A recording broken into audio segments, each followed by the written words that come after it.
Citizens' comments. Anybody have anything they want to start us off with tonight? Okay.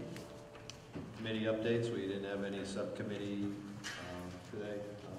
Tom, is there anything alumni you want to? Actually, yeah. The alumni, you're going to hear on the radio on Thursday that we will be hosting PSA, Putnam Science Academy, on February 16th. There's going to be 3 basketball games. They have a national team boys game, which will be, I think it's at noontime. There'll be a women's basketball game, which is a nationally ranked team. That's at 1:30. And then I believe 3:30 is the team that is currently #1 in the nation. Students that I believe are anywhere from 6'3" all the way up to 7'1". Many of these, I believe there's 4 of them that have already been drafted, or not drafted, full ride scholarships. So this is the big PSA team. What we're doing is the alumni is using it as a fundraiser. So we'll be charging $5, which will cover all 3 games for adults. It'll be $5 for adults, $3 for seniors, $2 for students, and you can see some nationally ranked teams play. In addition to that, we're trying to lock them into a 3-year contract so we can do 5 or 6 games a year. Part of the reason is they have a gymnasium that I believe only holds 100 people. Our gymnasium holds 1,200 to 1,500. It's a good fundraiser for alumni, and we're going to split the proceeds with the athletic fund. Okay? Thank you. Anybody else have anything else? Any subcommittee? I think so. All right, so educational update, but before we start this, I want to add something to the agenda, and I just need a majority of the board to do that. After the superintendent's update, I'd like to add just a discussion, not an action item, but discussion about security at the school. So I'd like to make a motion to add that to our update. Do I have a second if anybody's interested? Thank you, Jody. Any discussion on it? This is just to add it to our agenda. So everyone in favor, please say aye. Aye. Anybody opposed? Okay. So that passes unanimously. We'll make that letter C. Okay. Now to our educational update. Student spotlight. Emily, you're up.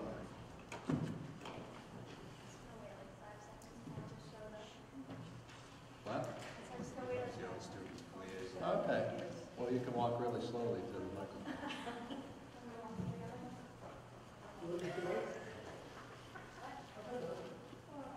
She's killing time, I am.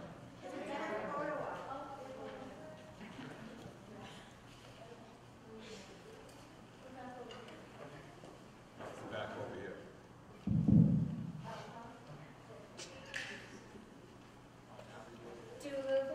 Yeah, geez.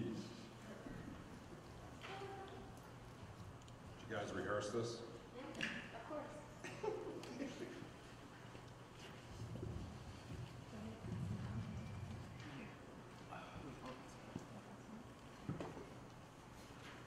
So, each month, Turn On Memorial High School Student Spotlight program recognizes a student who has demonstrated outstanding achievement in character, leadership, attitude, and our contributions to the school community. December Student Spotlight honoree is senior Jalen Thompson.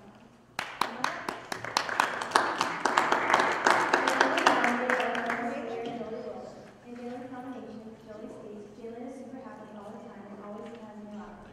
She also never turns me down every time I go home from math class. She's a leader inside and outside the classroom. When asked what motivates her, Jalen says, I'm always motivated by my mom. My mom is such a strong person, and she is so special to me that she is my main motivation. My own motivation seems to knowing that I'm a role model to younger kids, like in my dance studio. Knowing I have to work hard for my best self to set the best example always motivates me. Regarding her community involvement, Jalen says, I love to help as many people as I can, often with fundraisers, tea, and other things like homeless awareness, which I've been doing for the past 2 years.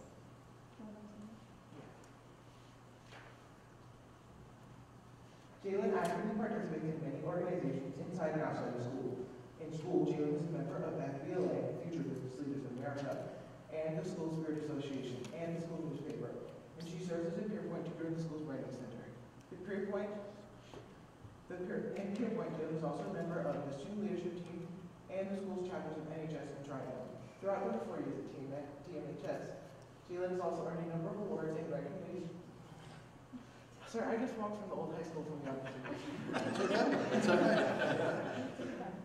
Throughout her years and 4 years at high school, Jalen has also entered a number of awards and recognitions, including the Excellence of World Language, Spanish, and the DAR Excellence of History Award. Outside of school, Jalen is a competitive dancer at the Turning Point Dance Academy in North Rosendale, where she also works as an assistant teacher. Jalen takes pride in the fact that she and her dance team won first place in the Nationals in Hershey, Pennsylvania this year.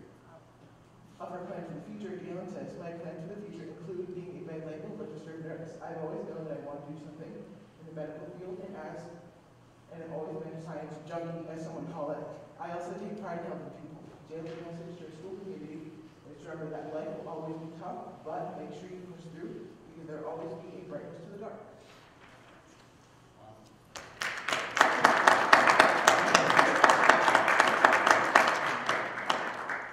Congratulations. Thank you. How do you find time to do homework? I don't know. Hey, we won yesterday too. We won first place. Wow, congratulations. Congratulations. I got excited.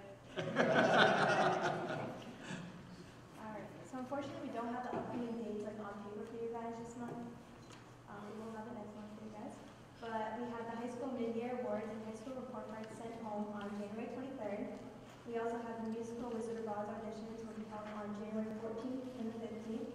On January 21st, our TMHS Modern Music Ensemble will be performing for the 3rd annual MLK Breakfast event that takes place at the Putnam Elk Lodge in Putnam, Connecticut. And then Mr. O'Brien also wants you guys to check out his Facebook page. He uploaded new videos. And then, unfortunately, due to the break, we have not received many student voice forms that will be still actively solving the problems from last month, which include the bus passes and then the forms asking for half days on Fridays. And that's all we have this month. Anybody have any questions for our students? The auditions today too, there was such a huge turnout. That's why I was a little late. There were so many kids that came. Really? Yeah, it was so great to see. There were so many kids. Oh, that's good. When is the show? The show is going to be April 5th, 6th, and 7th.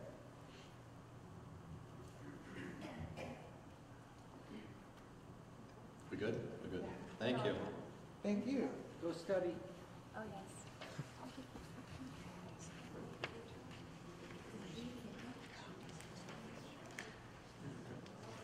All right, so our superintendent update. So our enrollment this month has gone down 6 students. Currently, we have 414 students at Mary Fisher. That's down 4 students from last month. We still are holding steady at the middle school with 322 students.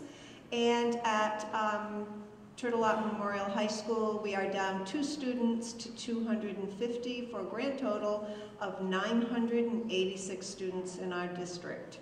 And then you can see that Ms. Sine also provided us with more detailed information as to where the students either left or came from in our district. So I know that's information that everybody is somewhat interested, whether they've moved in or moved out and what that transient population looks like.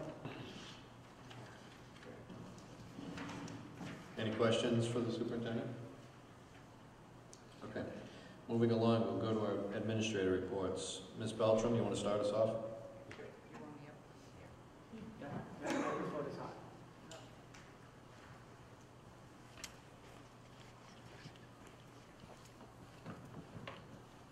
Just an update on, we've got from the NEWA Northwest Assessment, we've got our MAPS testing for grades 2, 3, and 4, and that's currently going on.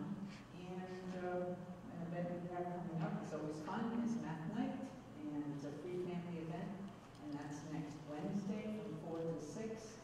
So if anyone wants to drop in and play some math games, the theme is dinosaurs, so if you have our few kids out, and they'll be located all over the school. Down in the gym, we have our fine arts people and unified arts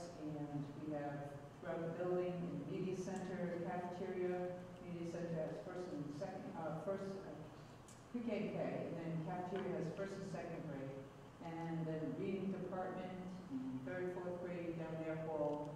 So kids can come in, and parents can drop in, it's not a schedule. So drop in, and there's estimation stations along the way, and so lots of fun. It's a great event for kids at this time of year. And that's about it. We Okay. had a very full giving December. It listed, boots and coats and a lot of pajamas, and we had, it was a huge month of giving, and hoping the families benefited from all those donations. A lot of people, teachers, businesses, all brought their items to us, and then we distributed tea and also our social worker, Ashlyn Ellsworth, she has a lot of items at her office, so as kids need whatever, pants and sweatshirts, and so we've had a lot of clothing donations, new clothing, and backpacks and so forth. So as kids come into district, we can count them. We have coats, and they're brand new items, so they're winter coats, boots. She has, it looks like a little department store going on in her office. So lots of help for families. Great. Thank you. Thank you. Mr. Nolan?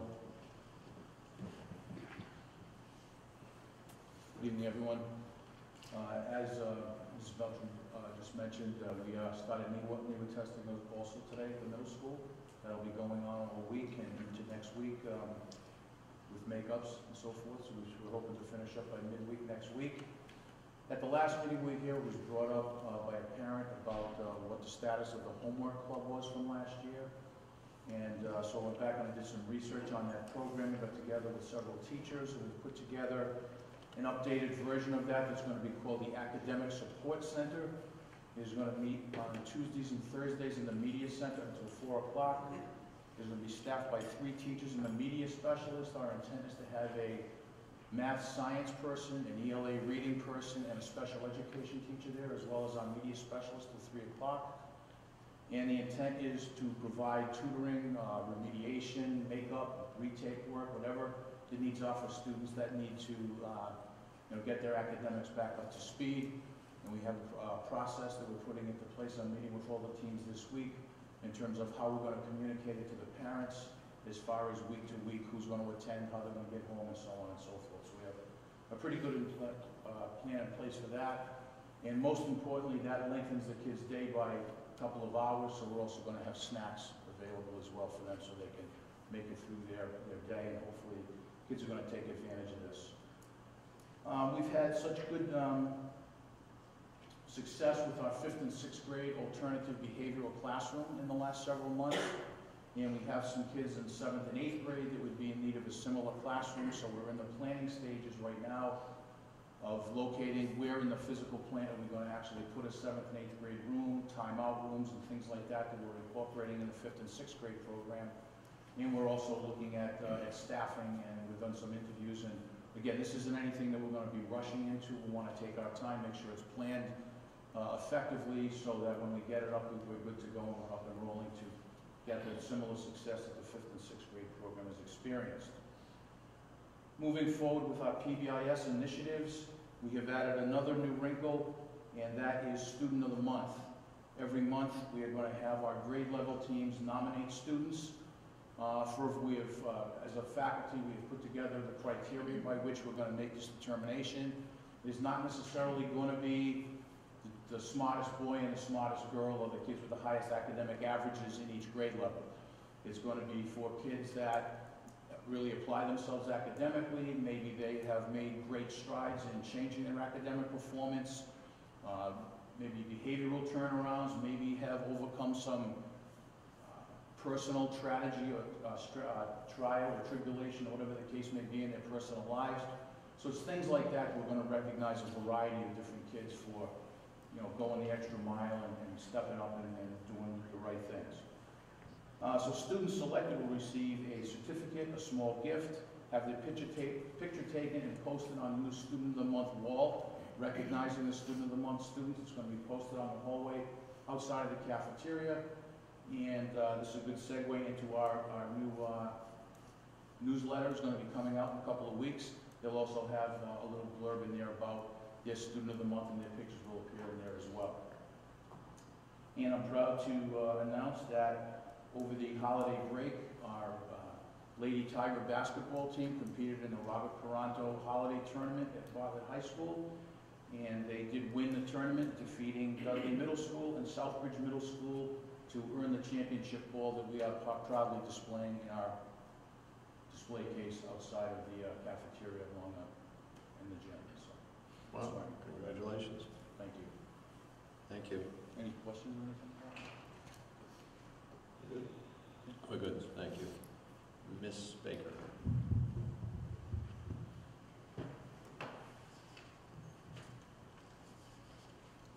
Good evening and happy New Year. I'd like to remind you of the celebration that we put in our October newsletter, that we had a number of students that are our peer tutors from our peer tutoring program in the Media Center attend UConn and actually present at the conference. They were highlighted in the discipline professional publication, as well as the others that presented that afternoon. So I'd like to offer this article for your review and your celebration. Also, we're really excited to have teamed up with Deanna Demers, mother of 9th grader Leah Demers. She awarded us the Harvard Program Healthcare Foundation a $500 Community Spirit Award, which we're going to be investing in technology. New to us last year, but really taking off exponentially this year, is our esports after-school program. I have an article that I stumbled across that talks about the benefits of esports. Some of the pieces that I'm drawing out of here. We know that not all of our students excel in academics. Not all of our students excel in sports. But we're always striving to find ways that our students can connect and belong, and then therefore benefit their educational career. And esports truly has provided another route for students to be involved and active.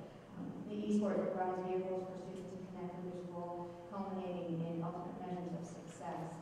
What are some great takeaways is that students that are participating in the esports are reported as spending actually less time playing games at home, because they're playing it here in a really constructive way, which then benefits the relationships that they're having with their families. Also, too, when playing in this environment, the player toxicity, which unfortunately many of our students experience when they're hiding behind the screen, there's lack of accountability, and we wind up getting some negative behaviors. Within the esports program, because they're considering themselves teams and they're working together, it's actually reducing and countering that negative behavior and really benefiting the way that they're interacting together. It's healthy relationships, interpersonal communication, their grades are going up, their attendance is going up. So I provide that article with you as well. You'll also find in the board report from the high school that Mr. Tenney did a report out on how the esports is going, and invites all of you Tuesdays, 2:15 to 4 o'clock. It's controlled mayhem, but it's wonderful excitement, and everyone welcome to stop by. And Principal Baker, I'm looking at Tracy over there, and she played an integral part along with Mr. Tenek in putting that whole program together on the tech side of things. Attend on Tuesdays to help? Still? Yeah. And you have a lot of fun as well? Yeah. Yes. And then really fantastic news.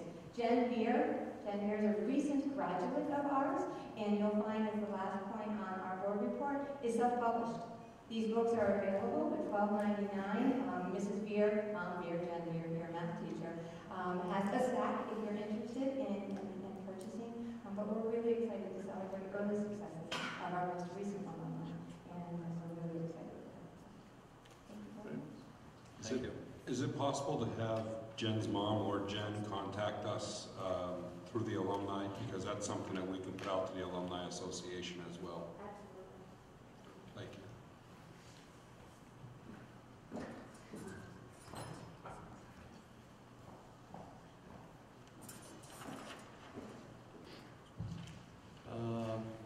Mr. Birch.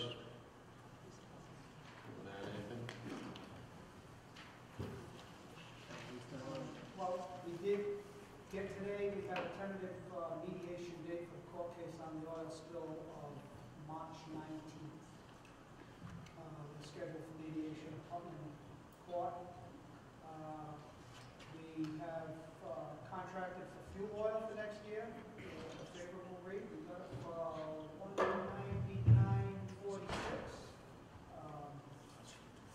And I think we bought it at a good time because it's been rising steadily ever since.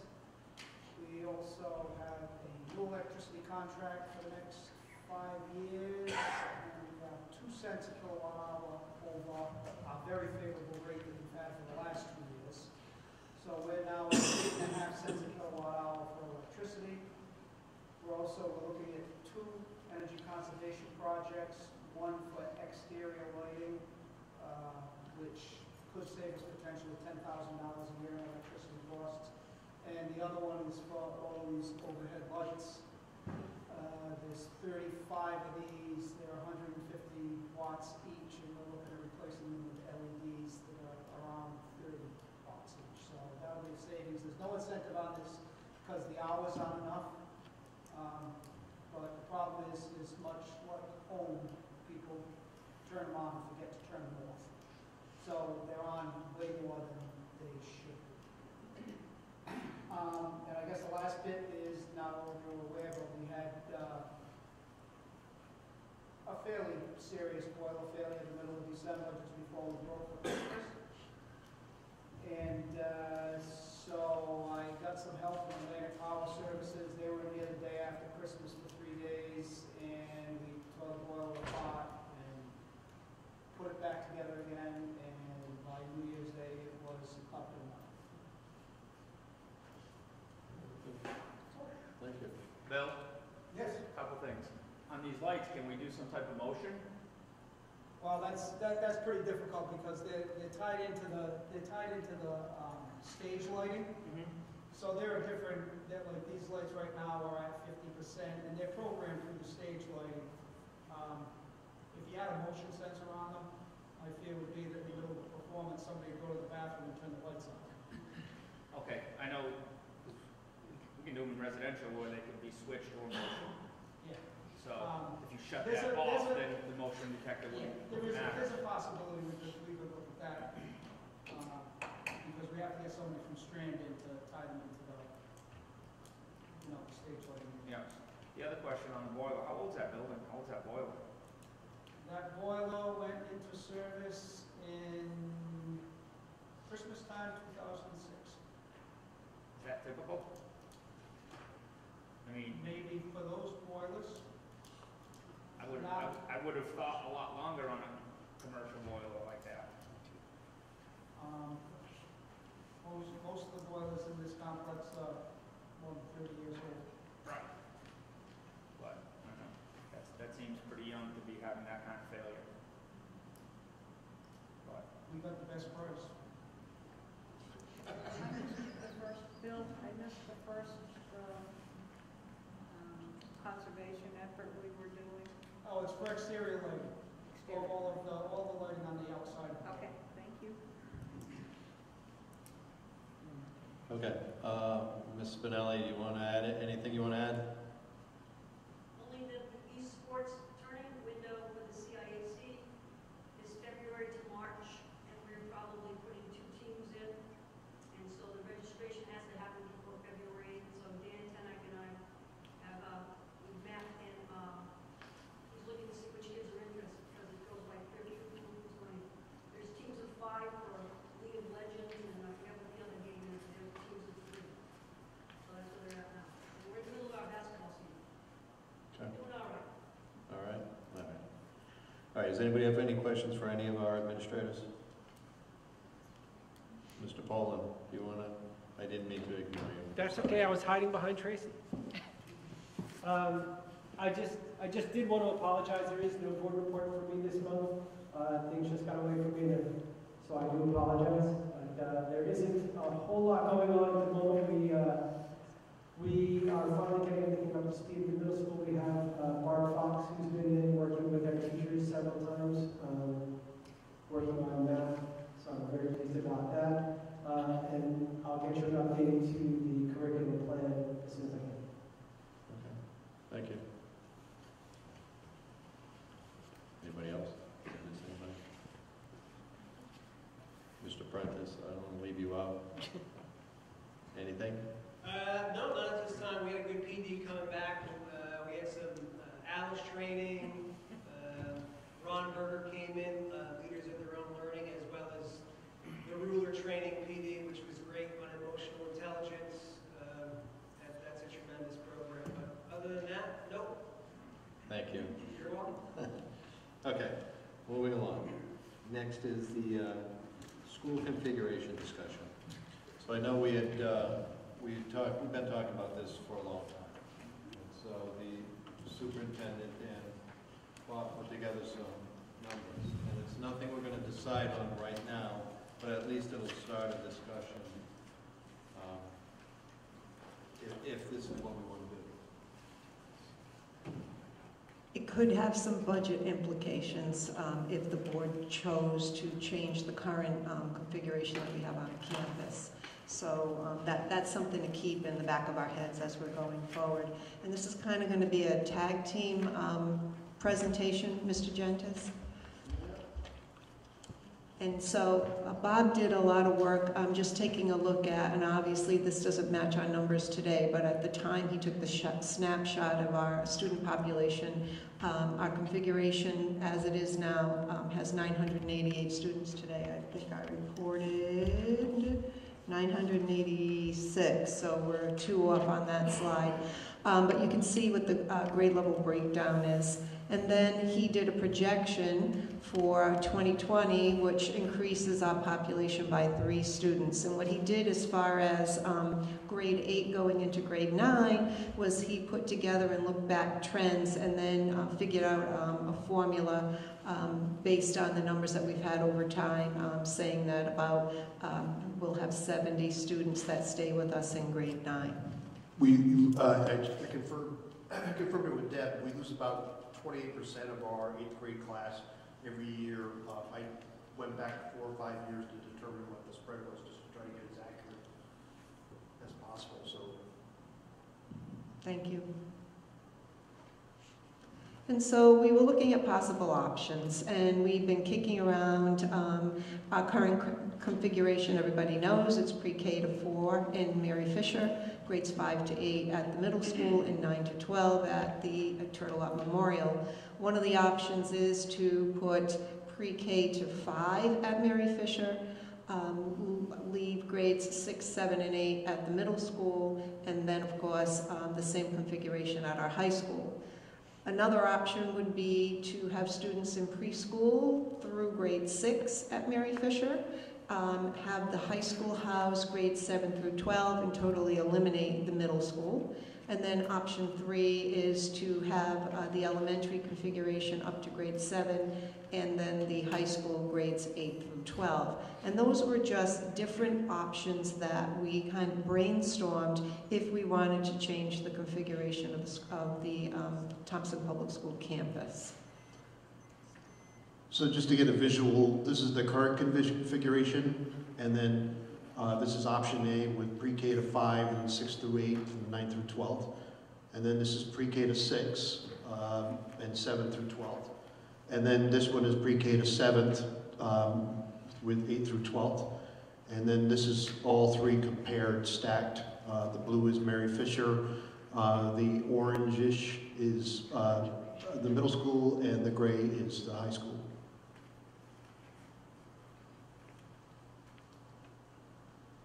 So then we took a look at our staffing district-wide, and you can see that we've listed all of our current staff that are employed by the Board of Ed.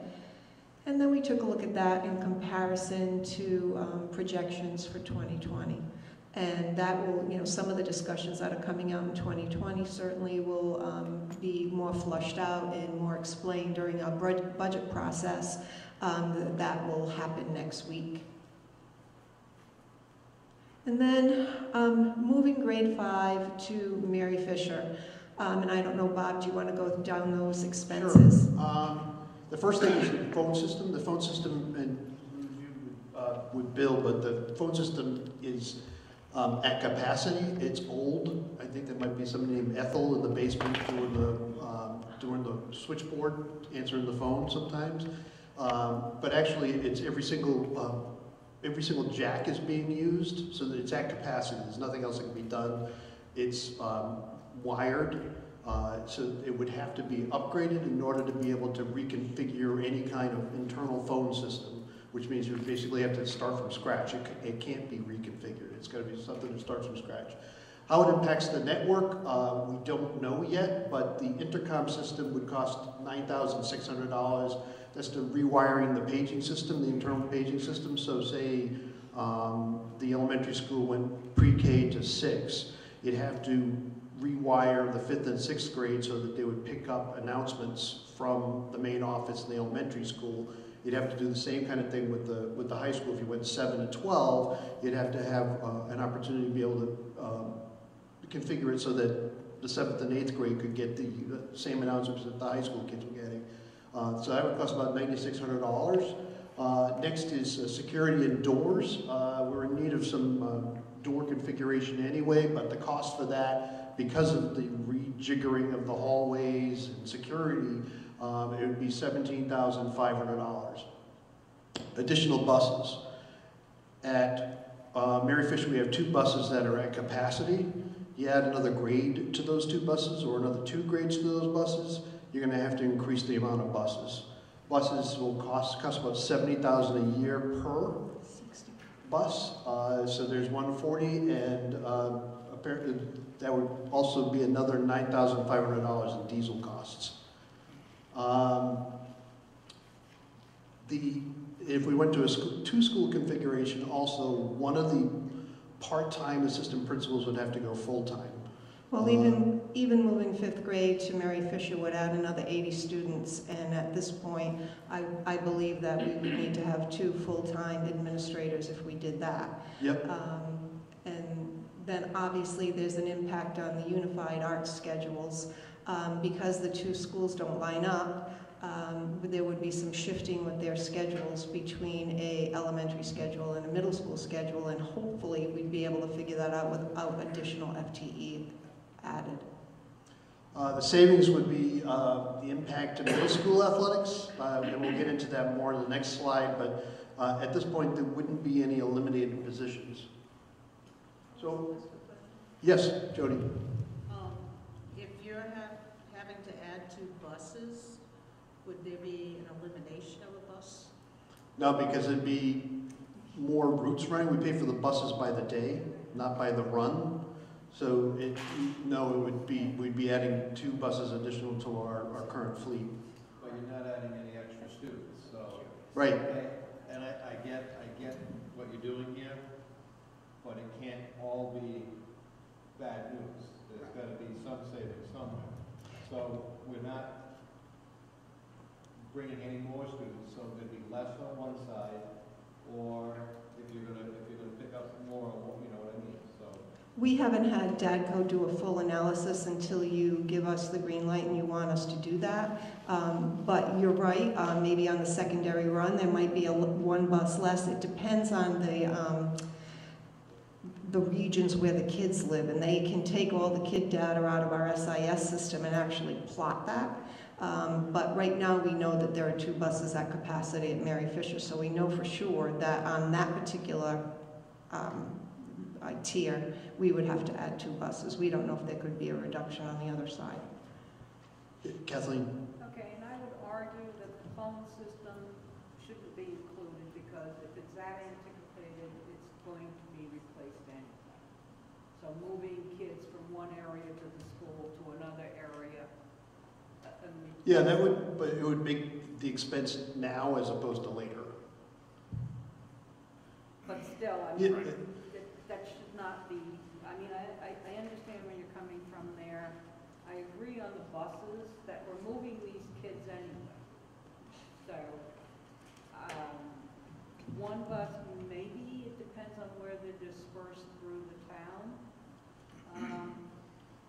I don't know. I would have to take Ms. Smith's word for adding another 77 students would merit another half full-time assistant principal. I don't know that that would be necessary. It's not my job to say that. But the phone system, we're going to have to replace it. So that should be done. If it needs to be done, it should be done. We had planned, to do that, not this coming year, because we're going to do an SIS, a school information system conversion. We were going to put that off the year after. Okay, so the next version is moving from 3 schools to 2. The current admin configuration is, as you see, Mary Fisher is 1.5 full-time equivalents, TMS is 2.0 full-time equivalents, and the high school is 1.5. So if we went to 2 schools, school 1 would be 1 full-time principal and 1 full-time assistant principal, and school 2 would be 1 full-time principal and 1 full-time assistant principal. So you would go from 5 to 4 full-time administrators. So, to talk about the elimination of middle school sports, I had a discussion with Deb about this, but if you go to Mary Fisher with pre-K to 6th, and then TMS to 7th to 12th, the 5th and 6th graders can't play middle school sports because they're not housed in the same building. They have to be a member of the school within which they play. So, kids in 5th and 6th grade in the pre-K to 6 system can't play middle school sports, according to the CIAC. 7th and 8th graders can't play high school sports regardless of where they're housed. They can play junior high sports, they can play middle school sports, but they'd be representing Turtle Lot as opposed to TMS. Now, one of the problems with middle school sports at this point in time, when you've got a population of, nowadays kids are participating in sports, there's too many other activities for them to go to, or they just don't participate in sports. Currently, in the middle school, we use 6th graders and some 5th graders to have enough kids on the team for middle school sport. So if those 5th and 6th graders can't play in middle school, there probably won't be enough athletes to field what we field right now for 7th and 8th grade athletics. So the other part of this to consider is that TMHS will lose its primary feeder program. So this is just basically some of the feedback from the sports programs. Again, remember, 5th and 6th graders can't play for a school within which they're not housed. So this doesn't go by age, it goes by what the school is called? It goes by the building, it goes by, they're students of Mary Fisher. So they can't play. So that makes no sense to me, but I'll defer to Deb on this, but it doesn't go by age, it goes by what your school is called? It's where they're housed. They're in the elementary school. Only in elementary. elementary. They're considered elementary school kids then. In addition, they're going to be on a different time frame. There's no way that you're going to be able to get those kids to match up with your practices and game schedules. The elementary school is also on 8 to 3, and we're on 7 to 2. And then when we get to the high school, like Parish Hill, for instance, they're called the junior senior high. Their 7th and 8th grade kids are their junior high, and they play their own sports program. The 9 through 12 play together. You can't, it specifically states in the CIAC, you have to 9 through 12 to play on the senior level. Okay. So they have enough in their 7th and 8th to have a junior high program, is what you're saying? I'm not sure we would have all our, that we'd be able to have enough kids on all the sports in the middle school. No, I'm saying Parish Hill, for example. Oh, Parish Hill. They have a junior high just with their 7th and 8th, okay. But we couldn't do that. I mean, that's a big concern, because a lot of times, that's what brings kids to school and keeps them in school is that. And that right there is a deal breaker. Everything else for me is fine. Do it tomorrow. That's my biggest concern. Yeah. We can change hours, we can change a lot of stuff, but we can't, if we can't change the sports, there would be a tough sell to me, just for that one reason. But, even if we decided we wanted to go forward with this, it wouldn't happen for another year or so. So we got a little bit more time So to Deb's got discuss 2 it. years to get the CIAC to change that route. Well, technically, they're housed in the same building. Right. I mean, we're all in the same building, no matter what grade you're in. They're matriculated preschool through 6. That's how they're viewed, as an elementary school. If you go to any part of the state where they have elementary schools, those kids are not playing in their middle schools. Knocking out the Unless phone it's a system, school 'cause we have to that's do it anyway. preschool through 8, Yeah, and then they just take those kids out. all right. Knocking out the phone system, because that has to be done anyway. It's, And we're not convinced that you need 2 buses. I mean, it's possible that it's cheaper, but Yeah. cheaper isn't even the well, I main understand the concern, sports, but I it's- understand the sports, but we could get a ruling on that. Yeah, and again, my feels so. Yeah, we're not deciding tonight, but given that, and we could get a favorable ruling, it could be done, but. So, just to put it to cost with the going from pre-K to 6 and the 7th to 12th, and I realize some of this is debatable, but the savings of not having middle school athletics would save you $69,000. You could eliminate an full-time administrator, which would save you, this is with benefits, it's $153,059. You would save a half of secretary, changing the configuration a little bit. That would save you $23,366, and we go from 3.5 nurses to 2.5, and that would save $51,477 for a total of $296,843. The cost on the other side, and you can deduct what's debatable, but right now it's $301,600. Yeah, see, even that I would argue the savings, because the population's not changing.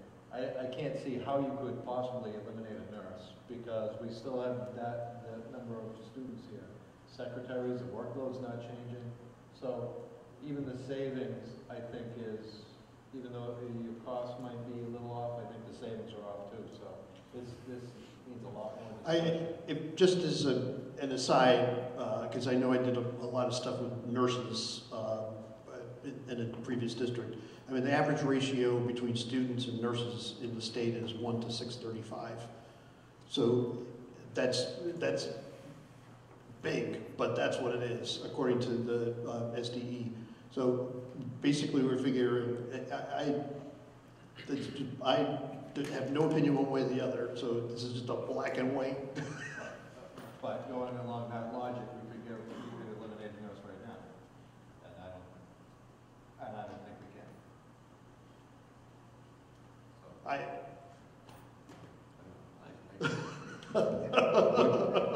don't want you to be in the middle of that conversation. When we go back and redo the chart, because I think to the chairman's request, when you look at the cost side, can we run, I would say this is your first year model, but then year 2, some of these costs on year 1 are one-time costs. Correct. Yep, I agree.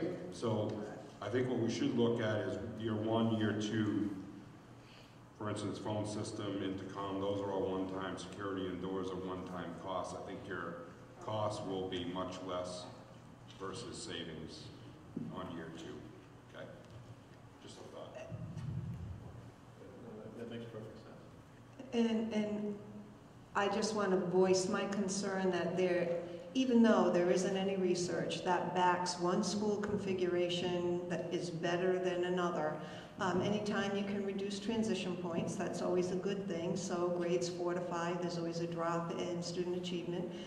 When you're moving from grades 4 to 5, 8 to 9, there's always a little hiccup there.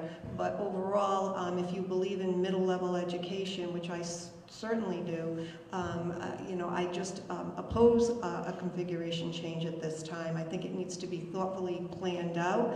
I don't think we have enough lead time to make that change for the FY 2020 school year. And so I am hoping that we can still continue to discuss a configuration change, put better numbers to it, however, proceed with the 2020 budget with the current configuration we have in place. I agree, The two big things now have hit me is, one is the sports. But the most challenging students I think we have in here are the middle school, so having programs designed around them specifically makes a lot of sense with the supports and everything else that goes with that age group. And that's a big concern if we lost that, you know, by grouping them all. Go ahead. Well, one of the thoughts that we've had in talking about this in the past is, would we be losing that, or would we be getting more continuity for them? Instead of 2 changes of administration, we would only experience 1. So the student and the family would be, from pre-K all the way to 6, be dealing with the same administration, the same staff, and then only 1 change to the next. Yeah. And so that, I mean, that was one of the reasons we started talking about Right, this. but my point just now was the issues of a 7th and 8th grader are not the same issues as a 3rd and 4th grader kind of thing. And that, if we're building our programming and our support around that, that needs to be looked at. There's a lot of reasons where I could say, yes, we should be doing this, because it makes fiscal sense. Maybe not, but I think it could make sense. But there's a lot of other things that we've got to take into consideration. So I think we need to talk about this more in the, but I don't think this is anything we're going to decide on in the short, right now for next year or maybe even the year after. But we have to monitor our student population. If it fluctuates one way or the other, then it's easy to make the decision. If it's going up, there's no way we can do it. If it's going down, then we really have to talk about it. So let's see what this year brings, and the beginning of next year, see what the population looks like, and some of these improvements may or may not be done or in the works. We'll go from there. All right. Good. Good. Anybody else have any comments about this? Okay. So let's move on to the budget, the 2020 budget.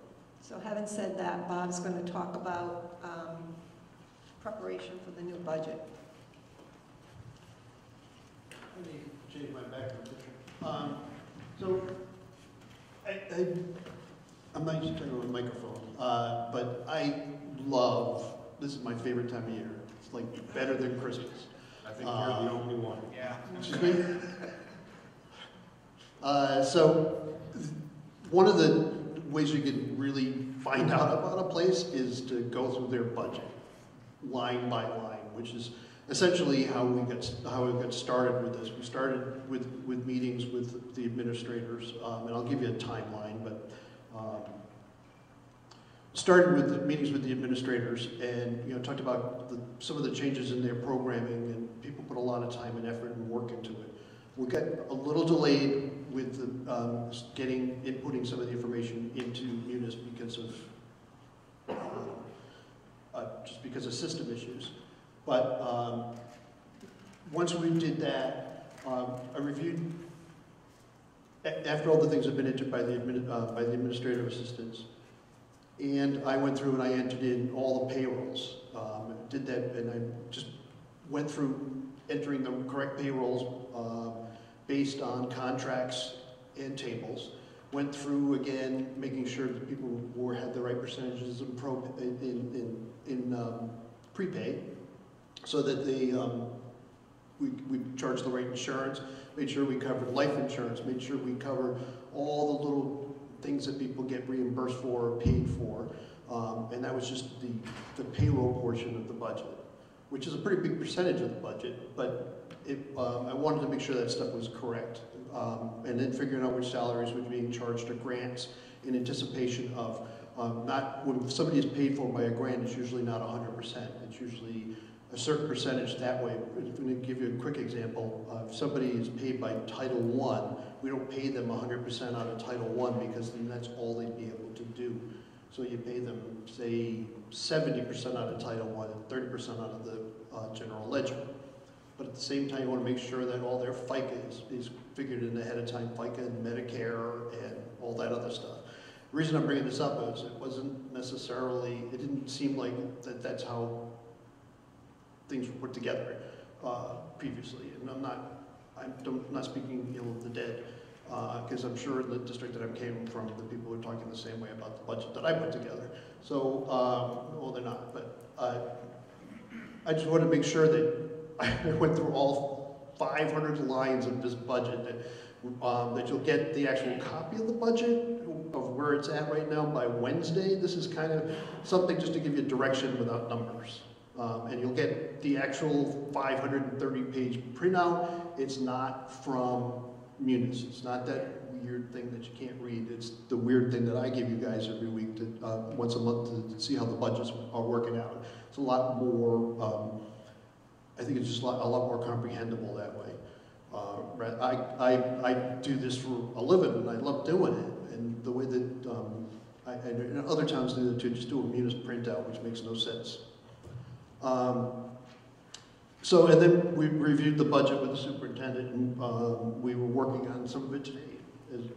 So, just to give you an idea of what we're going to do, we've got 3 budget sessions scheduled. So the first one is on the 22nd, which is next Tuesday. We'll go over the schools, so we'll do it by departments. So we'll do Mary Fisher, the middle school, the high school, and technology. The folks that, I mean, I'll be helping Mr. Knowlton a lot with his. And the same way with the special ed at this point in time. Session 2 will be special ed facilities and capital. And session 3 is the district-wide and kind of like the catch-all. One of the things that when you do start to see the budget, there's some things that are categorized differently. And I'll give you a couple examples, and there's certain things that the line items hadn't been used, certain line items hadn't been used in 5 or 6 years, but they're appropriate for what we're spending the money on. When I had to do the state reporting, I had to change around a lot of the way things were reported.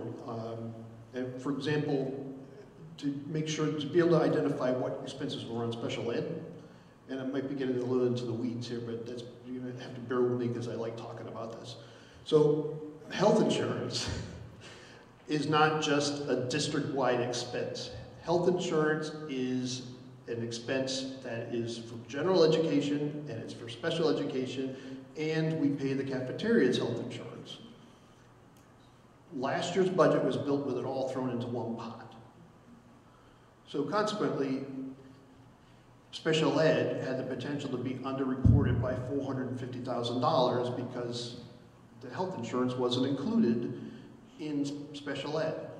Eventually, which is next year, the state is going to require that it goes down to the building level. So it'll be health insurance for Turtle Lot, health insurance for the middle school, and health insurance for the elementary school. So that way, when you're comparing schools to schools within the state, you can actually compare an elementary school to an elementary school, or actually in a pre-K to 4 elementary school to another pre-K to 4 elementary school, to see how the percentages are different from town to town and how your district matches up with other districts. It also helps out the school districts with like multiple elementary schools, so they can see that one's not being slighted, and they can see how the expenses are passed across. So that's how I went at this budget. Now, first we started with where the staffing is. This is a familiar sheet. We showed it in the last presentation. Where we're currently at with TPS staffing. Did it this way just so you can see the overall district-wide general education, which is the 3 buildings, and then pupil services. One of the other things, too, is to figure out, we have special ed teachers that weren't necessarily being charged. They're sometimes charged to the building, sometimes they're charged to special ed, sometimes they're charged to special ed within the building. So I'm cleaning that up as well through this process. And I just want to interject that even though those numbers are up there, some of those salaries are offset by some of the grants that we receive. Yes, yeah, there's, we have actually 17 staff members that are paid at least partially for over 50% are paid, of those 17 are paid through grants. Title I, IDEA 611, 619, and the school readiness. Now, this is what the first go around is for TPS staffing for 2020. And we'll go into detail over the nights, but this is just this is just a teaser, I guess. So it's basically district-wide adding a custodian. This is a net of 3 staff positions.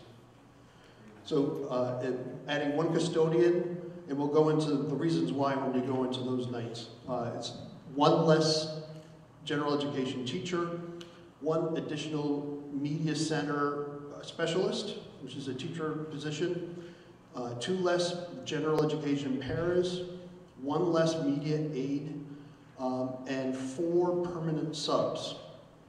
And we'll go into the philosophy of that later. Adding 2 special ed teachers, a guidance counselor, an additional guidance counselor for the middle school, and everything else remains level. So the net to this is 3. 3.5, Bob. Not that.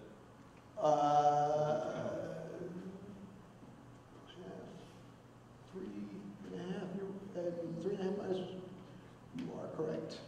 I tried adding that like 9 different ways. It comes out to 3 this way. Wait a minute. Can you do that again, because I think Jody and I are coming up with 4.5, but can you go back through for a minute? Can we do this sheet? And this actually details individual ones. Okay.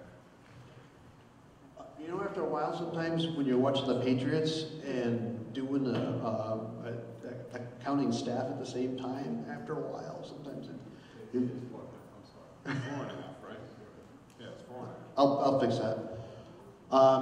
So we are adding, this is the correct count here though, we're adding for the middle school a tech ed teacher, bringing that back, adding a guidance counselor, 2 permanent subs, 2 special ed teachers, and a media specialist.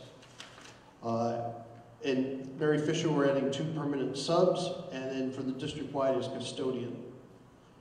So for reduction of staff is 1 teacher for TMHS, 2 teachers at the middle school, and a media clerk. And then for Mary Fisher, 1 teacher and 2 paras. And I'll go through and check my addition in those totals. And I'll certainly talk about that during the budget presentation next week, the philosophy behind that and what I'm trying to do as far as shifting staff around to develop programs at the middle school overall. So we can talk about that next week.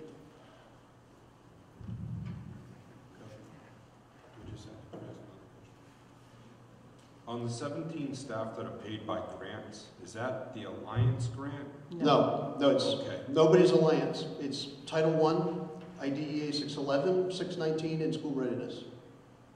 And those are pretty much year on year, 100%, right? There might be go up or down a couple of thousand here and Right.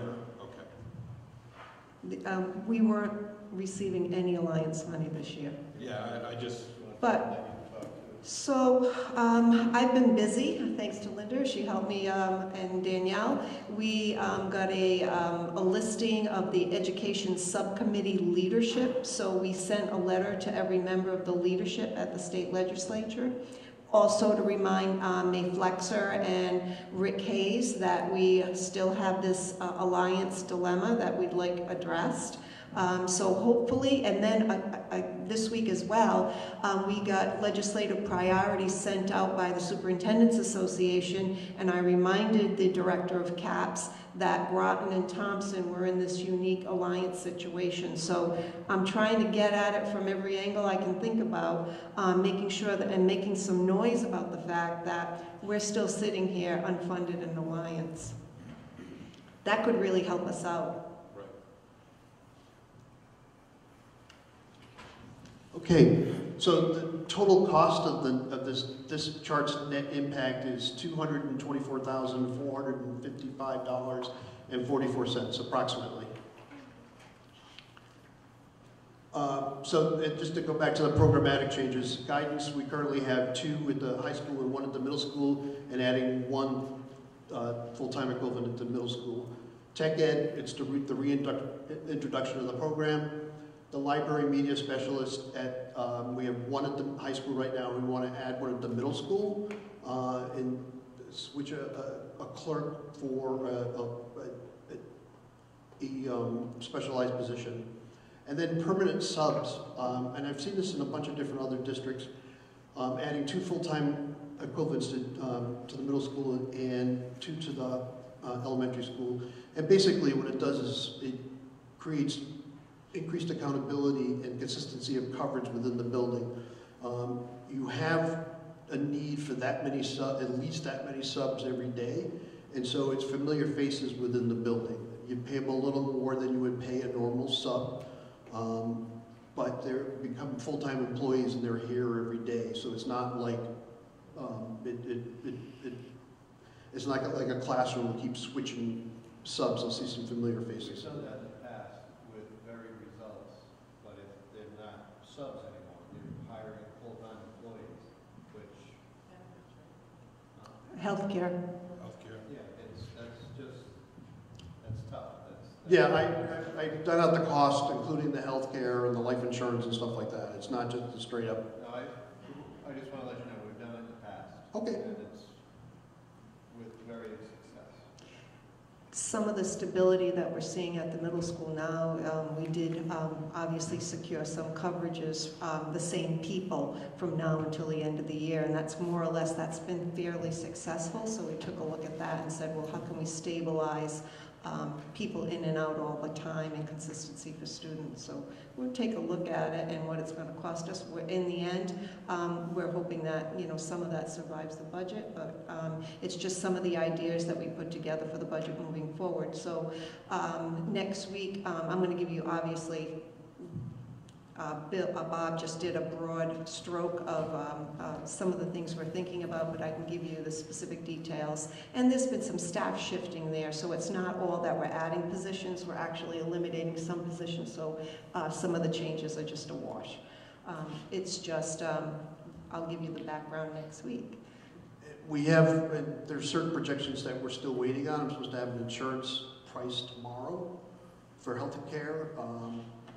It's probably going to be really good news on what healthcare costs would be for next year. We have a subcommittee of the Board of Ed that has been looking at, and back then when we were really researching it, it was E-Chip Lite. Now they're calling it CT Chip. Bob and I have been staying on top of that, and it looks like they're going to go with the same provider that we currently switch to, which is Cigna.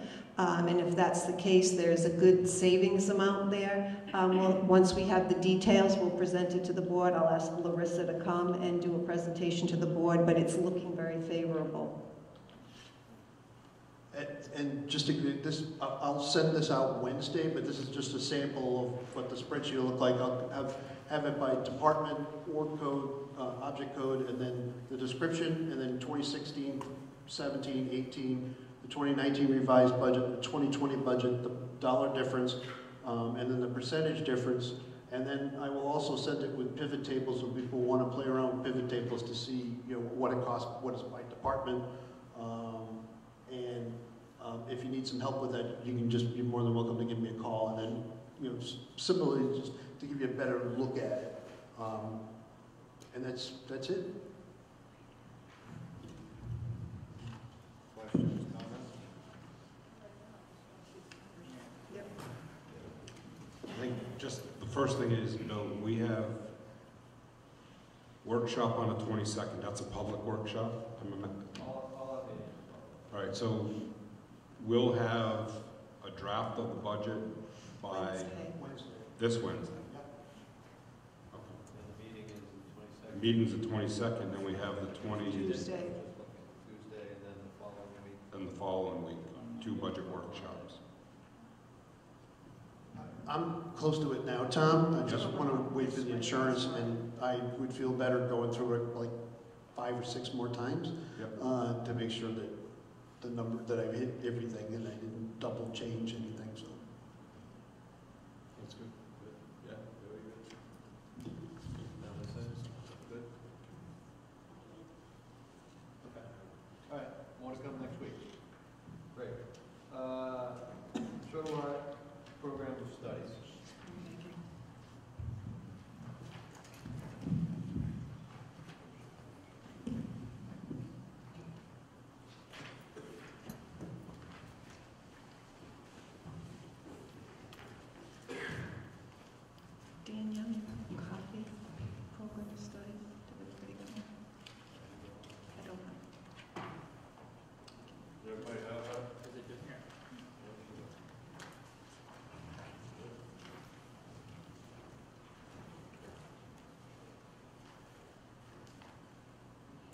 So to begin with, as a cost measure, 2 years ago, we went to a smaller version of the program of studies. It's more student-friendly. Our students' eyes can see the small print. So the copy that you have in front of you is differentiated in order to provide it in an easier readable fashion for you. So it is 8.5 by 11, just so you can navigate it. Some of the formatting will be different in the smaller book. So that's just the most obvious difference between what will actually be published. I provided a list of changes that were made in order to provide just a quick summary. You can see some of the language that was removed. Congratulations to Mr. Scott Sugarman for moving into Plainfield, and so his name has been struck until we have somebody that we can put into that. Students who have an obligation to school, i.e. lost book, lost lock, outstanding cafeteria balance, money owed, will not receive their schedule until all obligations are met. With the opening of our parent portal, this phrase was something that we could do in order to hold our students and families accountable because we actually mailed home. Now with parent portal, they can easily access it, so we no longer have that leverage. So we just simply removed that language. Graduation requirements in July of 2017, the requirements were passed as an act.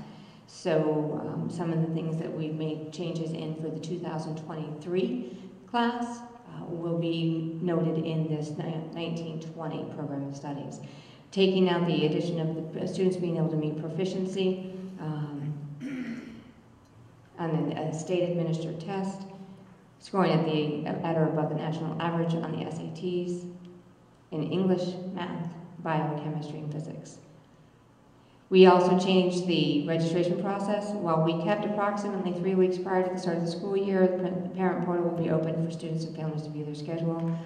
We did remove to the start of school, all students will receive a copy of their schedule in the mail or by email. We will differentiate for families that do not have access to technology. We do have a list of those families that whenever we're sending out email blasts or we are emailing progress reports, report cards, that we are actually mailing them a physical copy. So that trend, that practice will continue, but we will no longer be sending everybody a schedule. Again, a cost-saving measure because all families now have access to the parent portal. Again, more removal, course selection checklist for freshmen. These are the class of 2023. They will no longer be taking 6 credits and which struck out the beginning with class of 21 and being on target for the 24 credits. Our class of 2023 will need to have 25 credits, and by looking at increasing our instructional minutes and structuring their classes and their course of studies to match academies and career pathways, we are looking at structuring them into 7 core courses their freshman and sophomore year, which would actually put them on target for 26 credits.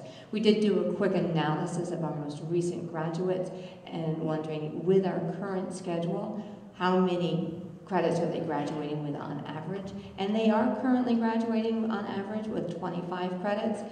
So we are right now staying with our current schedule, although we will be looking at how we can maximize the time that we do have them, how we can align our scheduling with the middle school in order to maximize staff and learning opportunities. But for right now, we can start the class of 2023 with our current schedule, and we don't have to rush to a scheduling change in order to respond to the changes in the graduation requirements.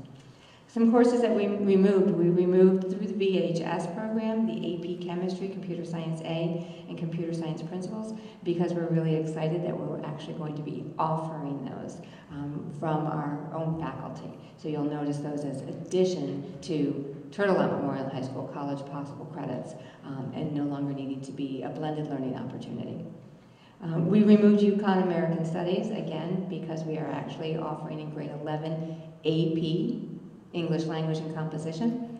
We're really excited that Ms. Katie Jambard-Orn joined us at the St. Johnsbury Academy over the summer and moved towards that, embracing early that AP course for grade 11. The art appreciation, I'm sorry, that's duplicated. The art appreciation was removed, journalism was removed. Journalism comes and goes, it waxes and wanes. We did identify that in order to maximize course enrollment, that instead of offering the SAT preparation in reading, world language, and math, that it would be best served if we offered it as a club so that we can open up more math opportunities within our department, within our day. And then we did remove the honors biology, honors chemistry, and the modern world history, again, in lieu of offering college earning credit opportunities through AP. You can see the courses that we've added, their full description, their alignment to our learning expectations. So we've, again, added the AP English Language and Composition, AP Computer Science A, honors pre-AP Biology. You'll remember when we started doing the AP US History, in order to ensure our students' successful completion of the AP exam, we broke it over 2 years. And we found when first implementing the AP Biology this year that we would be well servicing our students if we were to, again, break it out over 2 years. So we're doing a it's an honors, it's getting the kids ready to be successful in that AP lab, their junior or senior year. But that being able to have access to that rich curriculum in an honors pre-AP course. That's how we're now structuring out for biology as well as for chemistry. You'll notice that the AP biology then is then offered clean. That's what they would take for the credit. You can see that we did that for, on the next page, AP, pre-AP chemistry, the AP chemistry itself. And then Western Civilization is a course name change in order to stay current with the times. We're bringing back East Asian history, and we are actually offering as a course at the high school. While it's been a tremendously successful merge with our middle school program, we are actually offering boat building as a course at the high school level, hopefully to draw in those students that were enticed and engaged from the middle school level as they embrace their high school opportunities, that we can continue that learning for them. Then the largest change that you'll see is our matriculation sheet. Again, this is for the class of 2023 with the requirement of 25 credits. The state has really done a nice job in looking at what our current demands are as we get our students ready for career. And I say career not to skip over college, but there are a number of ways that you can get to a career, and we hope that all of our students do have that successful pathway. So incorporating, yes, it's on their way to college, but it's also through the military and other CTE opportunities. So in order to prepare our students for career, we're looking from the state level to have 9 credits in humanities, which is comprised of English, social studies, and fine arts. 9 in STEM, and yes, it's not STEAM, it is STEM because the state is identifying STEAM as having the arts in the humanities. So that STEM credits are science, technology, and engineering and math. Our life skills, we are really in a great situation now with our new health curriculum and implementing that in tandem with the physical education classes. World language now is a state requirement. So while we have, of course, Mrs. Costco doing a phenomenal job with our Spanish, we also still have other opportunities available through VHS if there's a student who's looking to fulfill that requirement is looking to do it in something other than Spanish. And then a number of electives. One of the biggest things that we're looking to start to adopt is that final piece. The state requirements for graduation are really looking at what's the culminating project, what is the capstone, and we're really in a great spot as compared to a lot of other schools because we're so far ahead in our digital portfolio program and in identifying those learning targets and working with our portrait of a graduate. We're looking at how does that then align, do we need to look at what our expectations are, but we are ready to have our students, because we've been backing up the expectations and the requirements so that when a student enters their senior year, they've met competency on all 40 of their learning expectations. They've participated in their job shadow, and they're now primed to reflect. choosing 10 expectations that really are in the center of their skill set and will apply to what careers that they want to go into, and then they can come up with what's called a digital tour. So we're in the process of designing that so that we can have that ready for the class of 2021 to start doing exemplars. So by the time class of 2023 comes up, it's a real solid, rigorous application that we can award 1 credit for. Any questions or comments? Do we have any class that teaches basic budgeting and check balancing? And is it required that every student takes it? Okay, so first question we do, there is a class in the program of studies taught. There's a consumer math class, which is one option where some of that may be taught. We don't always run it depending on enrollment, which actually answers your second question, which is no, there is no requirement that students take it. It's also taught in the independent living skills class by Mrs. Murray, and it also has the potential to be taught in some of the personal finance classes taught by Mrs. Tupai. But there's no requirement that a kid takes any one of those 3. Is there any way we can make some type of requirement that's, I mean, something during the course of your 4 years in high school, you take a basic course, I mean, even if it's a half a semester or something. I understand the philosophy behind that. I mean, we want to raise fiscally responsible adults. If we're going to make that a requirement, we need to look at the gravity of that class, and does that then meet an actual math credit that could then add into the STEM portion of their requirements. So locally we can make that decision, but there's a fuller conversation that goes around that. And many high schools do require financial literacy as part of their overall requirements for graduation. So if we can look at it as fulfilling a math credit, then I'm sure we could add that in. I'm not even sure how involved it has to be as far as being a whole course, or if it's just something that can be added into the curriculum of a particular math class, even if it's just a 1 week or 2 weeks. So let me at the end of their career.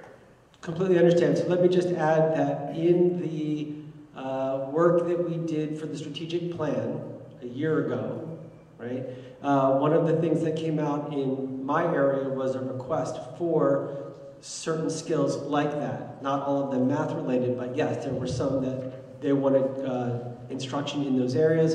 And in the curriculum strategic plan, it is in there to look at building those pieces into either the curriculum of the course or into their own courses. So it is part of the plan laid out in the curriculum strategic plan, not for this year, but coming, if that helps. So yes, we are looking at that. As we're having meetings about the portrait of a graduate, maybe that's what we want our graduates to look like.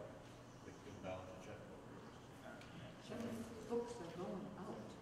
But I say checkbook, but everybody knows what I mean. You're making understanding a budget, understanding, I mean, that's, you know, whatever you want. I didn't say that, I said that. No, well, I do too. And I mean, however you term it, it's, you know.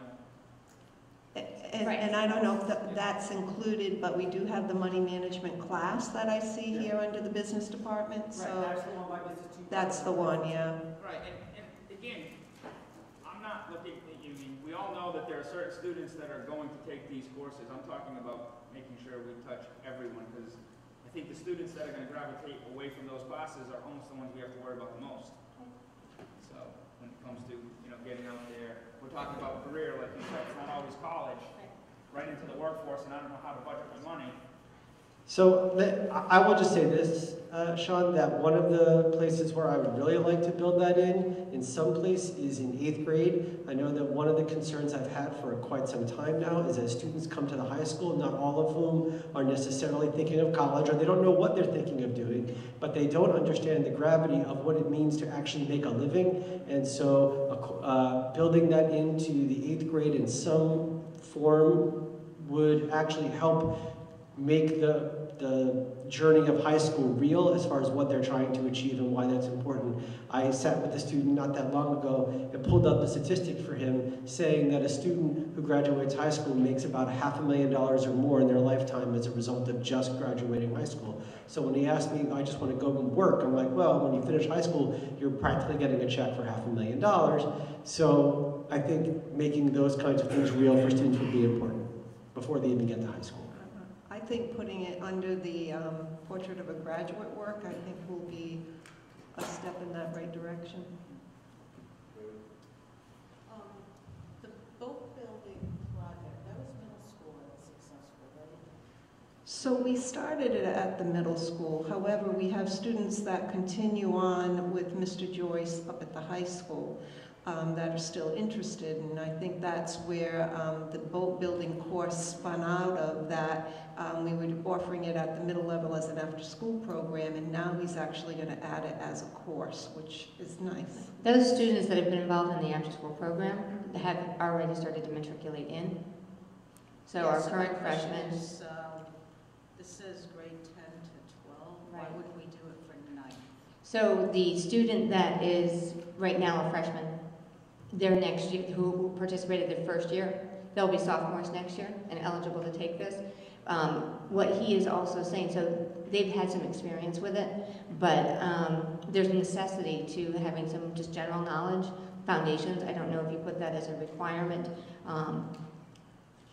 Let me double check before I say that. It says expectations 4 and 5, but I don't know.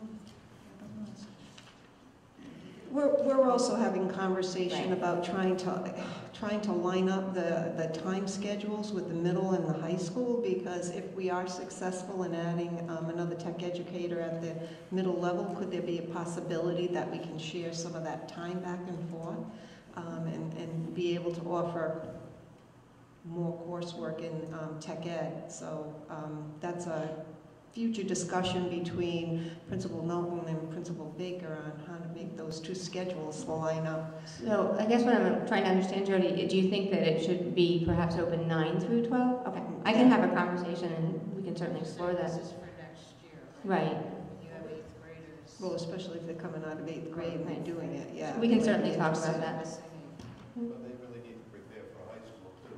Right. And also, too, our freshmen are taking 7 classes and getting that world language. It's going to be very difficult their first year to have a lot of leeway in electives because if they're taking the 7 classes, they've got the math, and I mean, it just all of a sudden goes the first year. Yeah, I'm just looking at a group of kids that got their niche. Right. Interest. 1 year.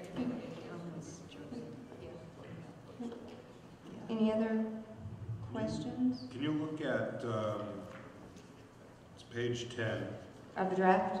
yeah, the big draft. Okay. And statistics, when Are you you- look at even the page before, you have honors geometry. Okay, I'm sorry, you're in the actual Uh, classes being offered. yes. I was at the expectations. Yeah.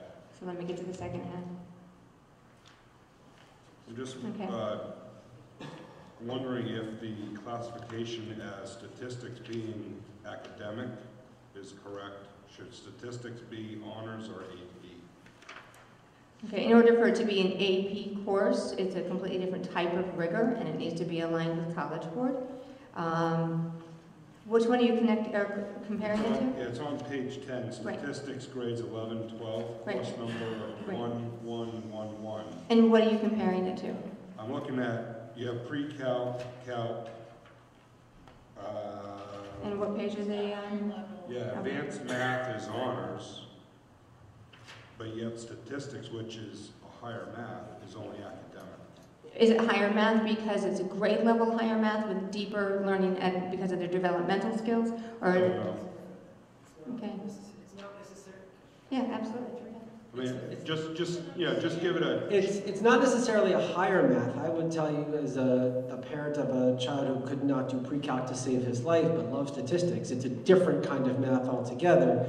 I would let you know that it is on the AP rollout plan to add AP statistics at some point, but we're not there yet. So for now, that statistics class is a half-year class, really just giving an intro to statistics, but okay, giving all right, a so it's an intro. It's more of an intro to statistics, which allows for students who may not want to take pre-calc, but want to take a class that's a little bit not at that honors level, have a math they can take for at least that half a All credit. right, no, the intro, that solves it.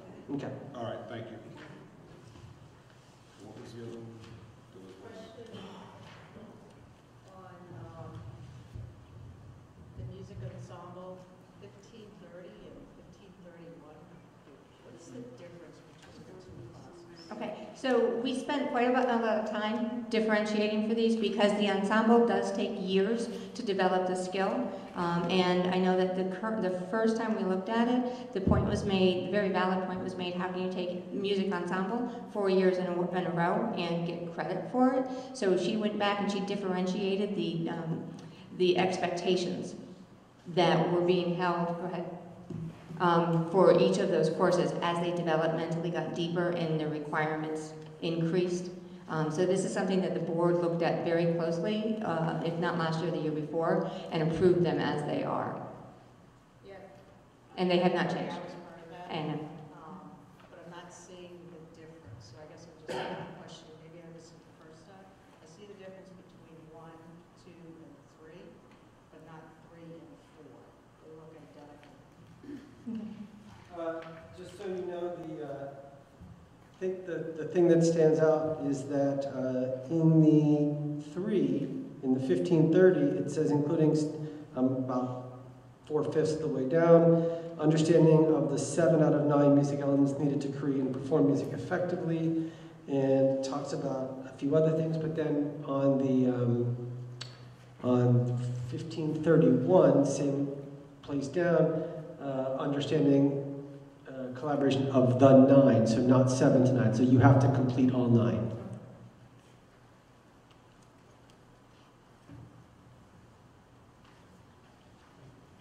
Anything else? Questions, comments? Well, I do have one comment. Okay. Two I'm happy, 2 comments. One, I'm very happy to see that there are a ton of virtual high school choices now. Especially they're just all over the board now that are available to our students. And especially Latin, that's great. I'm happy to see that there's a full year of Latin 1, 2, at 3 and 4 next year. But then they'll get into Virgil and that is nice, that's wonderful. But at least they'll be seasoned Scout Wars. But my concern is the mission statement. It is not the district's mission statement. okay, what page do you want? It's not that it's bad. Oh, the virtual high school mission statement? That's not under our control. The virtual high school is their mission statement. I can strike it from our program of studies. Well, I know, but didn't we agree that at least the district's mission statement should be stated, and then this is not a bad mission statement, it's great, but everything. I can just take it out. All come back to the district. It saves room and it, right, I can take out both the mission statement and the vision statement and just leave the description. I'd be happy to do that.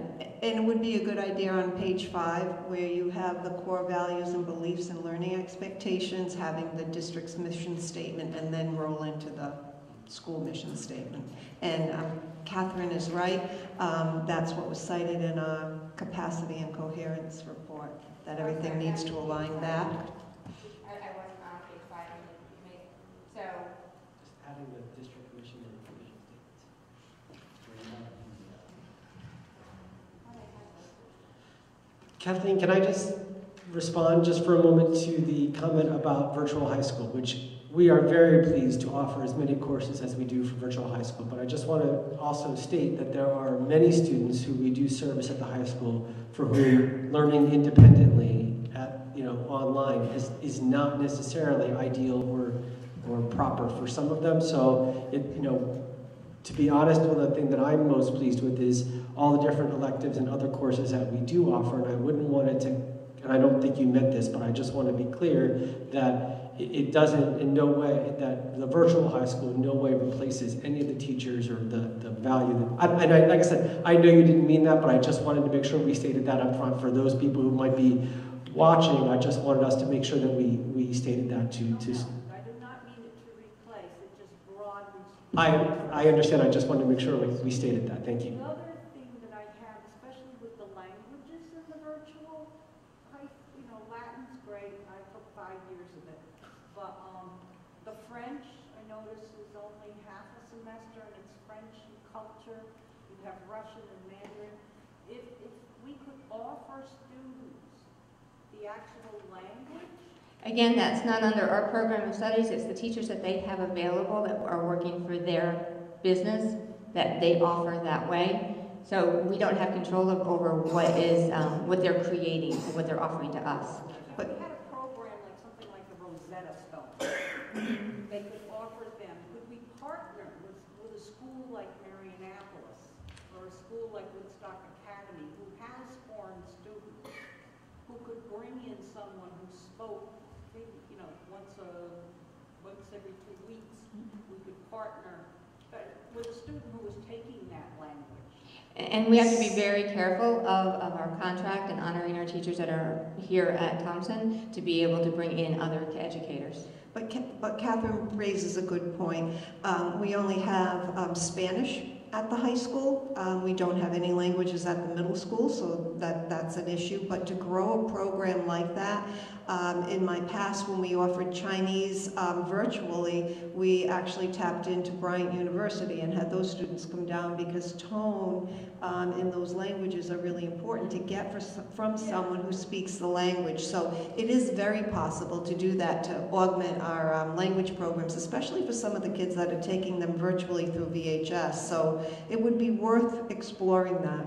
And it's also really important to keep a track of how many of our students start to show interest in some of these courses, because we need to identify what a critical mass is to say maybe we should have one of our own teachers teaching it and no longer being offered through the blended learning but through an authentic educator here. I would love nothing better than to see world languages actually be world languages. Right. I know for me trying to teach myself French on CDs at the time, you don't learn it really well unless you're someone to speak to. Correct. So I'm noting that I definitely need to make changes for the VHS on the back page 25, and then adding the TPS vision and mission statement on the front page 5. Linda, Thank you. any grammatical stuff that you want to share with me? Any formatting, fonts, periods, commas, semicolons, something? Yeah, well, I thank you very much for your patience over the last 3 years. You've really led us to have a really solid piece that's what we can be proud of. Oh, I'm sorry, Jody. Question with the AP chemistry, I'm really glad to see it, but do we have the lab to support what's going to be required? So he was asked to consider that when putting together his year FY20 budget, just like Mrs. Kipp had to do it this year for her AP Bio. So as you saw, what was it, 2 years ago, the community was really fantastic in supporting us getting new social studies books. They were fantastic in supporting us last year in making sure that we had what we needed to do this AP Bio. So as it rotates through the department, the materials really are coming in. So thank you for the community's help and support. Comments, questions down this end? Good? Okay. Great. And then the other thing is I'll talk with Mr. Joyce about the boat building being expanded tonight. Great, thank you very much. Will we need to come back and vote on this or with those amendments we can go forward only because publishing and getting this out to our students by February 11th is a tight crunch. We'll vote on this tonight. Awesome, good. Thank you. All right, just added this to the agenda, the discussion about the security. So, Mr. Herbert was very instrumental about getting the Board of Selectmen to fund the security. It's only going to be in the evening. The selectmen will hire the people, but they will be under Mr. Birch, I assume. So he's advertising now. So now our discussion needs to be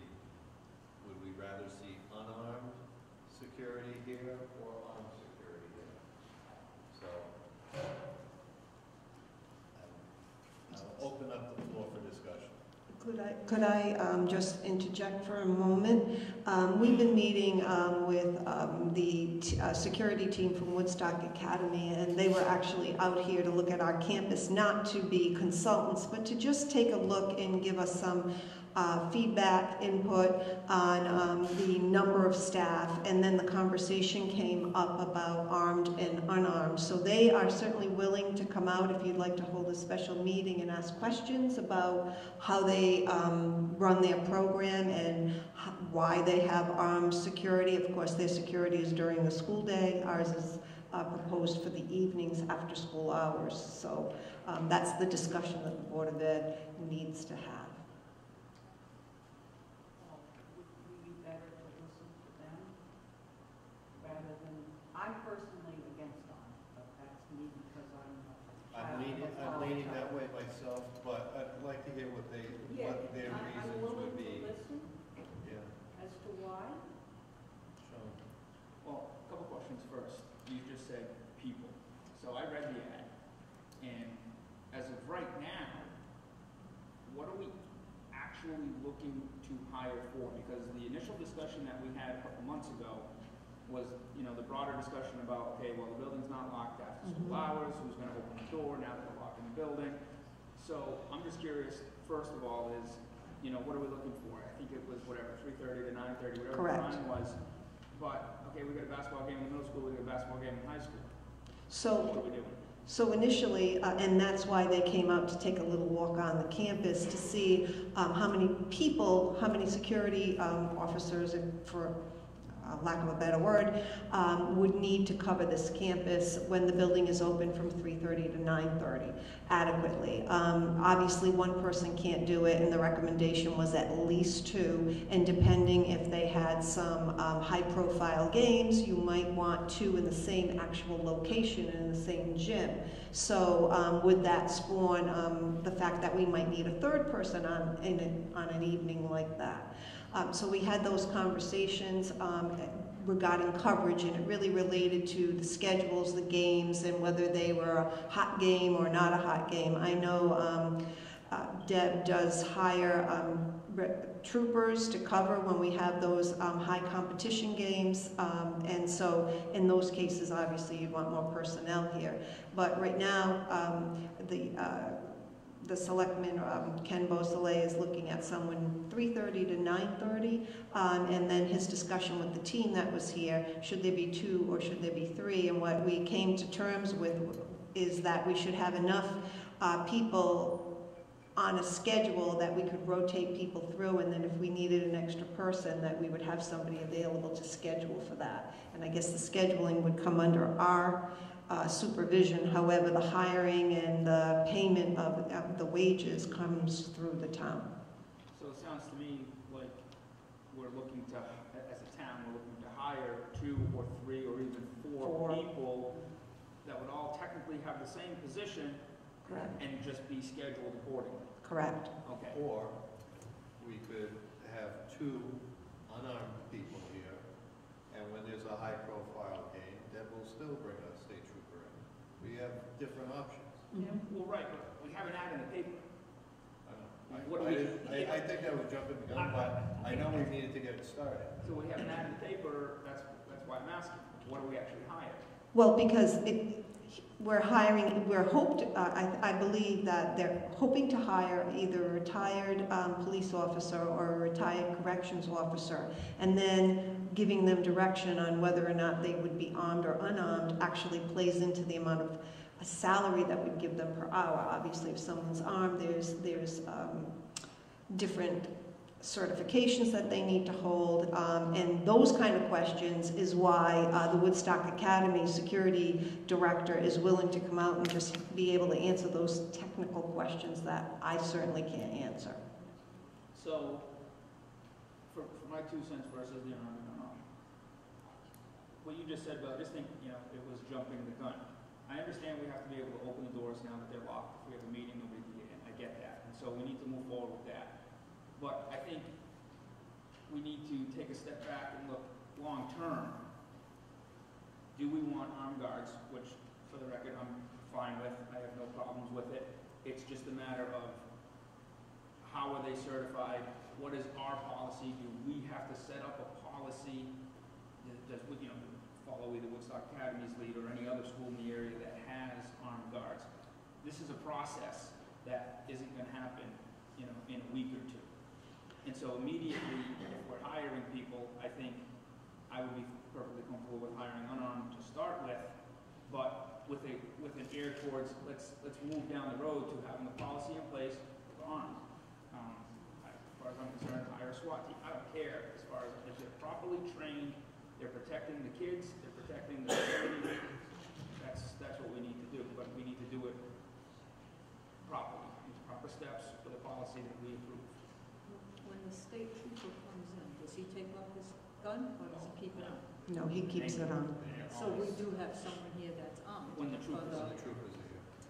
Yeah, and I think Bill's solution was actually the way to start. We just hire the two unarmed people, and then when we have a hot game, we bring in the troopers armed. Can we bring the selectmen here and ask them a simple question? Why do we have constables in our town? Are they fictitious positions and they're just elected for no reason? Why aren't we using our own constables that are already elected to be a security force? We asked that. Well, what's the answer? I mean, it's just a fictitious position that we vote for every 2 years and they don't do anything. They don't have the certification. Well, then we need to get them certifications. I mean, when we were growing up, we had constables that were a police force in the town. And they were armed, and they would also give you speeding tickets, because I received a few. But we have these people that are elected. I mean, do we need to change something in a town statute or something to make them? No, but can we find out? I can ask the question. Sure. I can. Yeah, let's find out. There's 5. I think there's 5 of them, right? It's more than that now. I thought it's up to 10 or 11. Oh, it's great. There's 10 of them that have a position. I think the more immediate need is that the building is now open at night, and we need somebody supervising the comings and goings of the patrons who come to the games. And because the building is now open, it's important that we have that coverage. You know that we locked the building down at the beginning of the school year, and we kept it that way until the very first basketball game, and then we had no choice but to open the doors. But I would love to keep the ball moving toward having someone supervising the campus at night, just watching the comings and goings of folks and mitigating any kind of problems that happen. So we need somebody here now. And if the selectmen choose to hire their own constables, that'd be up to them, right? That's fine. But that's up to them because they're going to hire them. So can we set up a meeting, because I think it's a good idea to have Woodstock people come here. We can ask all the questions. And again, the sooner the better, but I think we move ahead with unarmed personnel, with the caveat that it may change in 2 months or 3 months. And if they have to change personnel, they change personnel. Yeah. Can we bring them in, even put them on an agenda prior to one of our other workshops? Well, I was thinking that, we're going to be here the 22nd and 28th. If we could bring them in an hour before that, maybe, so we all don't have to be here 17. Right. correct. They're very accommodating and very willing to help. Anybody else, questions, comments? Okay. Action items. The minutes of the regular meeting of November 30th. December 10th. I meant to say December 10th. So that's not on there. Did we, the ones for the November, is that just a typo? I know it says it here, but here. It's December. Yeah. So let's table, let's let's just table this till next month so we have the right dates on there, so we don't get in trouble. Okay. We good? Yeah. We good with tabling this? Yeah. Okay. TMH Program of Studies. A motion, please, Motion to approve. I'll second. with updating the mission, with the updating of the mission statement. So we have, and then the second discussion. We all good? All in favor of approving the program of studies with the mission statement adjustment, please say aye. Aye. Anyone opposed? Anybody want to abstain? Passes. That passes unanimously. We have a retirement from Mary Monahan. Do you have a motion to accept this?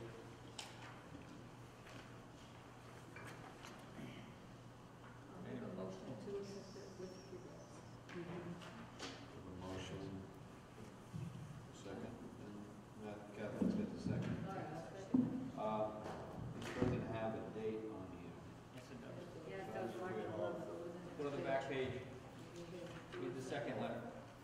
Oh, I didn't read the second one. As a follow, March 11th, okay. So we have a motion and a second. Any other discussion on this?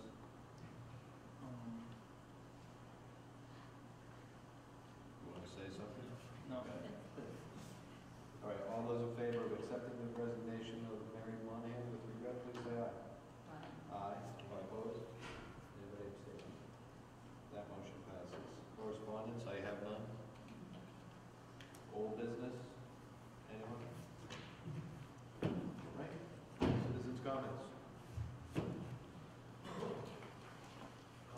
Could you come to a microphone and just name and address for the record, please? Microphone, please. I was just gonna say. What do you take him away for? There you go. No.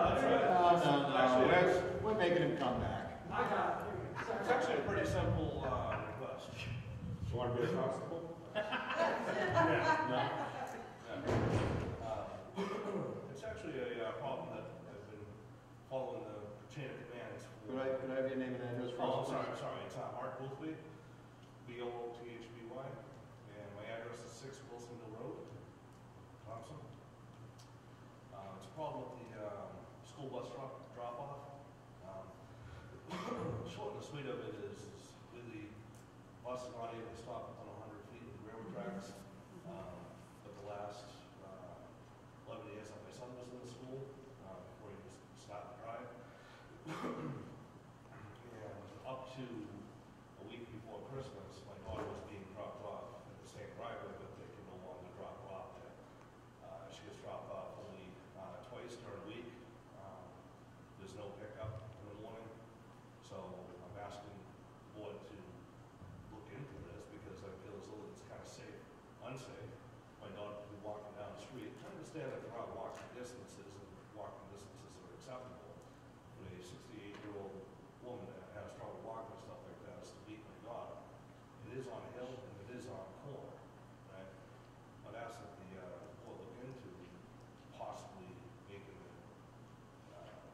grandfather in, that she could be dropped off the driveway in a safe area instead of walking down the street, making it cost a week for her to get into the driveway. A lot of people drive recklessly on the street.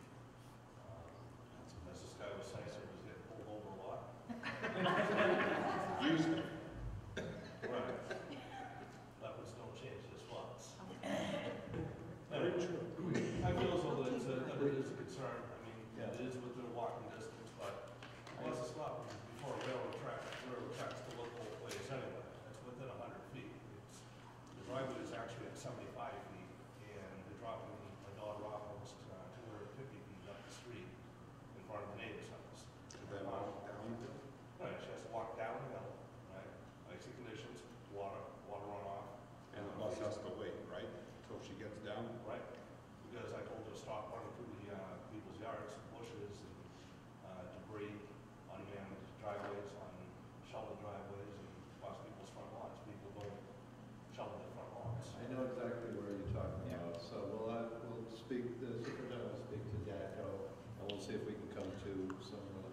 I saw the pictures, but I didn't physically go out there, so I'll take a look.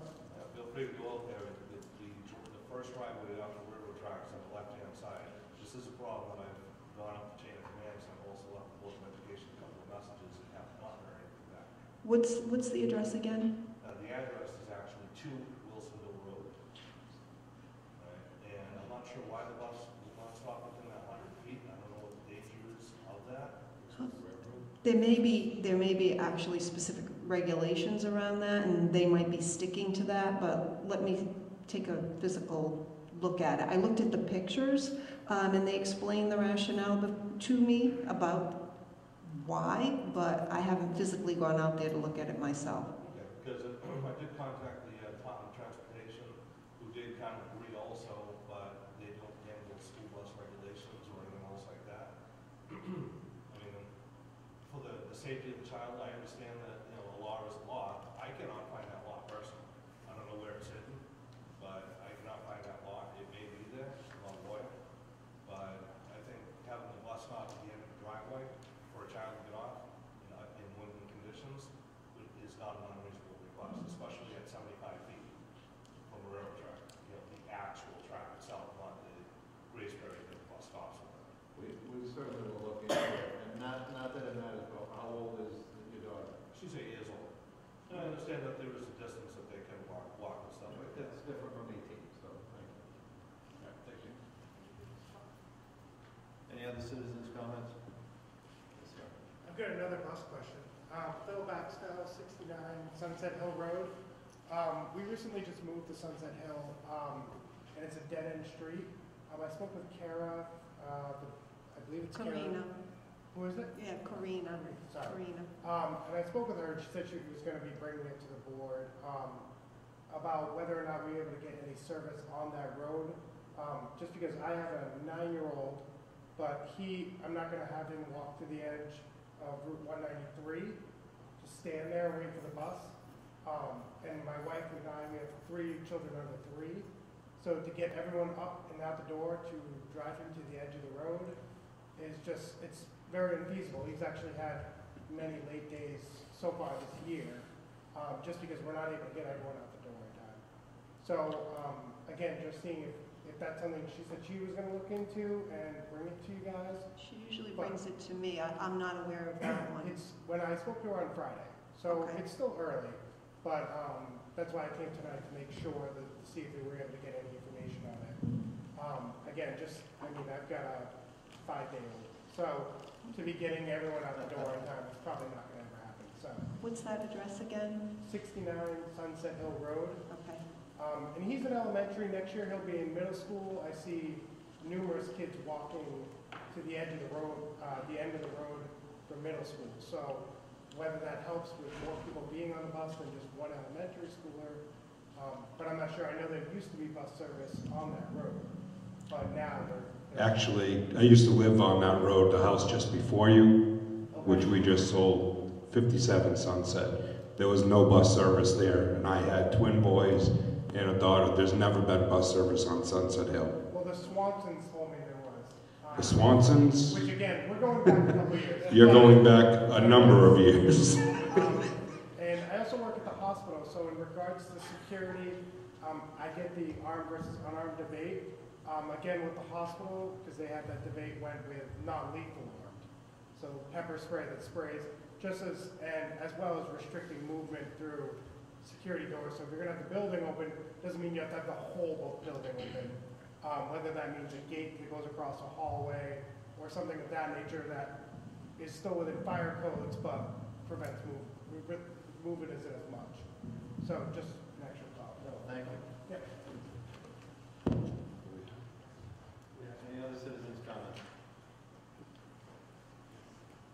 Board comments? No. Because I know Matt and I used to be neighbors, so. I would love to make a comment to adjourn. Can I make a motion? Motion, second by all in favor, please say aye. Aye.